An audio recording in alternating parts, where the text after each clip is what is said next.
So you'll have to forgive me. This is written on an iPhone to and from my internship on a bus, because that's the time that I have right now. So I am actually sharing Maid of Honor responsibilities with Marianne. You see, she's a stage manager, so she gets to do all of the really hard work, and I'm the actress, so I get to actually go on the stage and interact with the audience.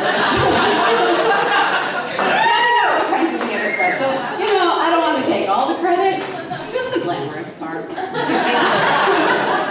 Thank you, everybody.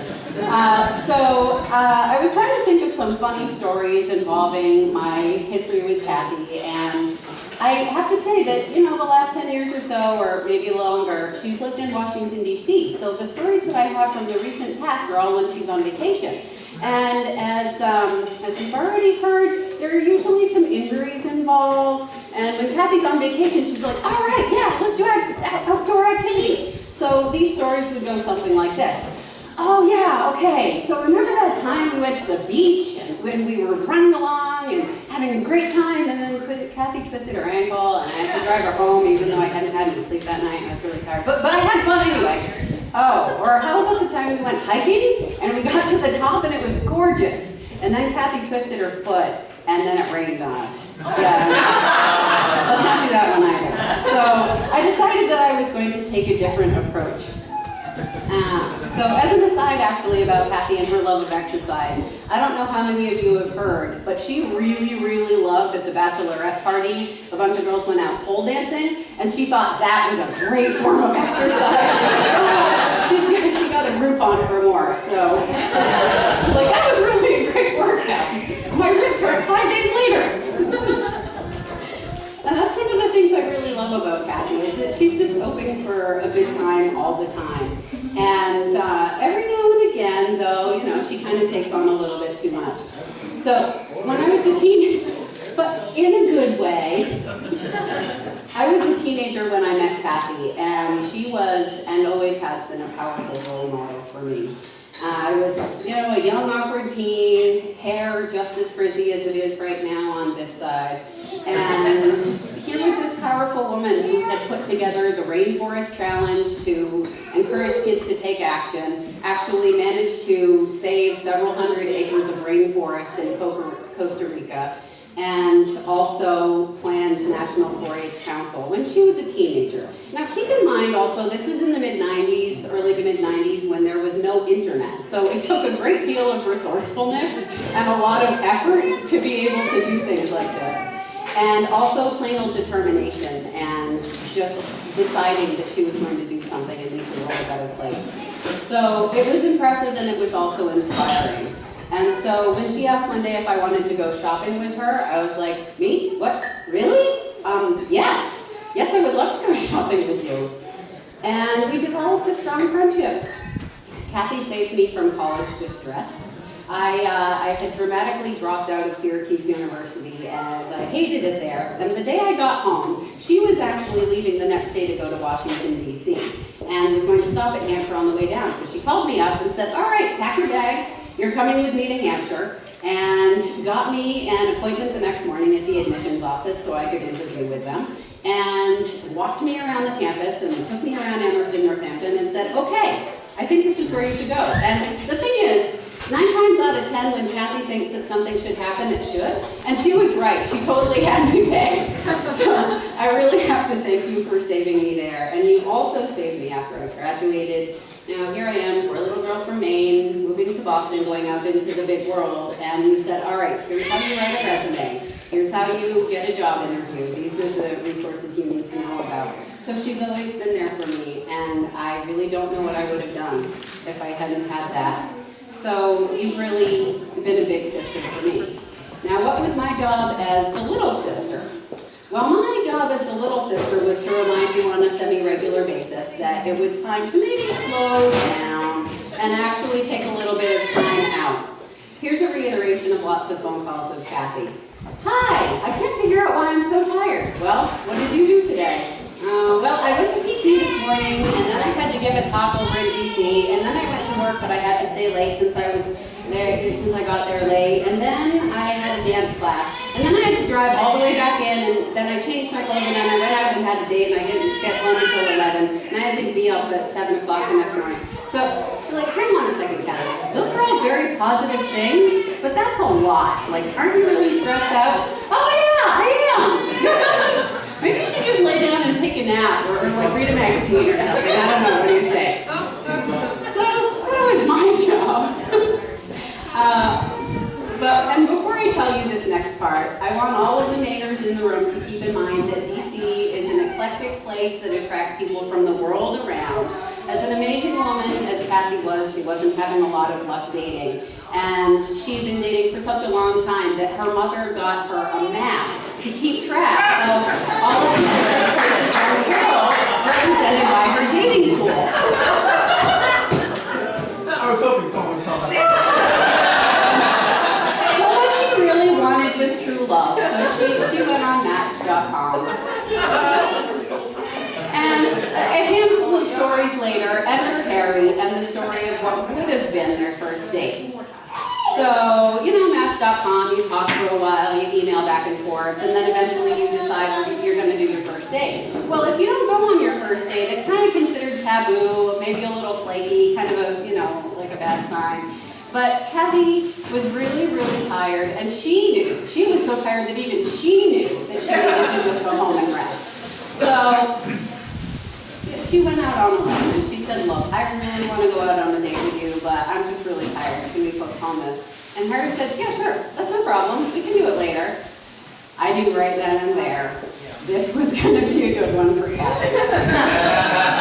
I knew that was a good sign. And then when they actually did finally have their first date, it was totally clear after their first date that they were totally head over heels with each other. And Kathy's dating map had received its final pin.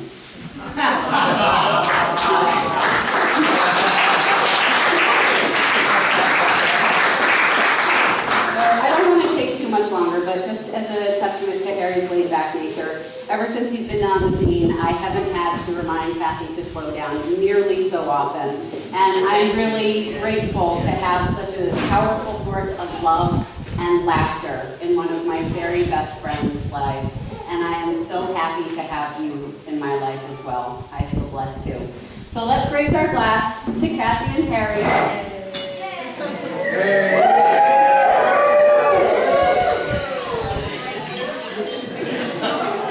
And I'm turning the microphone over to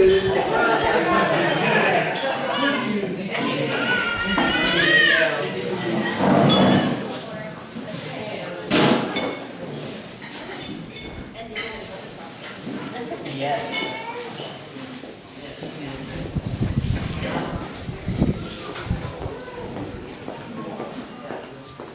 Thank you, Lindsay.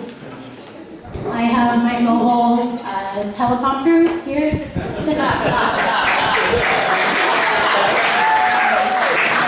Well, first I want to thank you all for being here. Harry's not only my older brother, he's my best friend. Our parents were born in Indonesia and dreamt that both Harry and I would live better lives in America.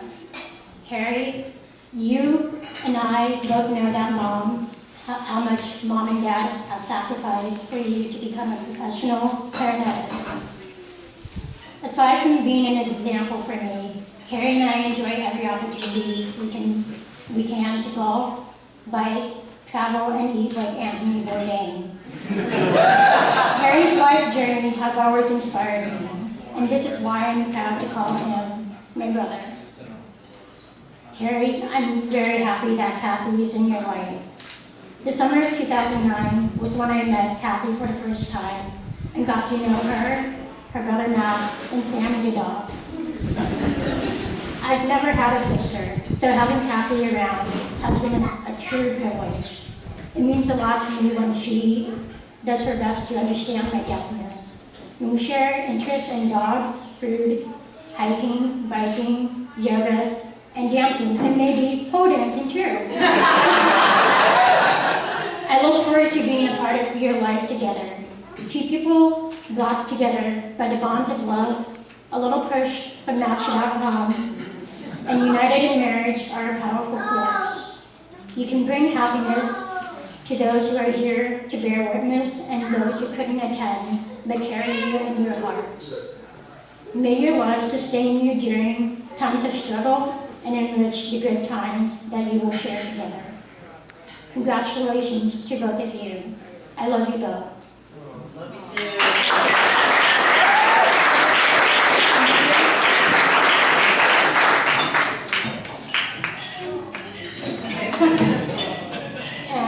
And let's raise our glasses.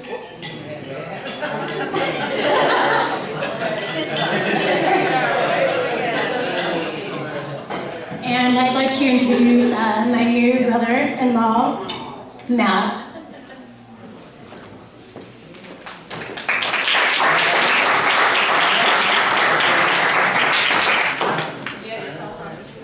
No, I don't need it. Yeah. No, that should be fine. No, it's okay. I'm used to this. So unfortunately going last means that I'm going to be a slightly bit repetitive.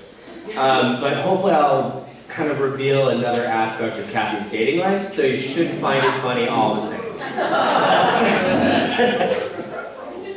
Kathy has been looking for Harry for her entire life, and didn't know it. As a good number of you know, Kathy didn't have the greatest success with dating. Now you all know, because it's been told a couple times. I know that she's been on the phone complaining to Lindsay about the quality of men she was dating, and no doubt some of the rest of you in the crowd. Well, years leading up to her meeting Harry, I was living with my sister, which meant that I was ground zero for all the calamity and tragedy of her dating life. Now, Kathy tried and dated a string of not-so-eligible options. Now, as you all know now, I'm her brother, so there's a certain amount of duty to listen to my sister, so I have a good deal of information about this. But also as a brother, I didn't listen too well. And yet, any of the names I didn't really care about. It quickly became a conversation of, Kathy, which boy were you talking about right then? So, very quickly, everyone in Kathy's tragic dating life earned a nickname like A-Boy and E-Boy because she was dating two guys around the same time. They were named Amit and Emmett. Then there was Burp Boy, Secret Service Boy, Stinky Boy, and Sweatpants Boy. Sweatpants Boy was the guy who invited Kathy over for Valentine's Day and was wearing only his sweats and thought that was a suitable date for February 14th. Then there was Harry. Quickly I realized there was something different about him. First, he wasn't like any of the other boys that Kathy had dated. He didn't become Reed Boy or Marine Boy. He just stayed Harry. Harry was kind and calming to my sister. Strong but humble, Harry proved that why he never got the boy prefix. Because it was the first person my sister ever dated that I truly believed was a man. So, to this day, I have few names that I call Harry. Some of them are fellow Gemini, and keeper of the northern wall. Huzzah! But now I have a much more endearing nickname for him. Brother. 3 cheers for happy life.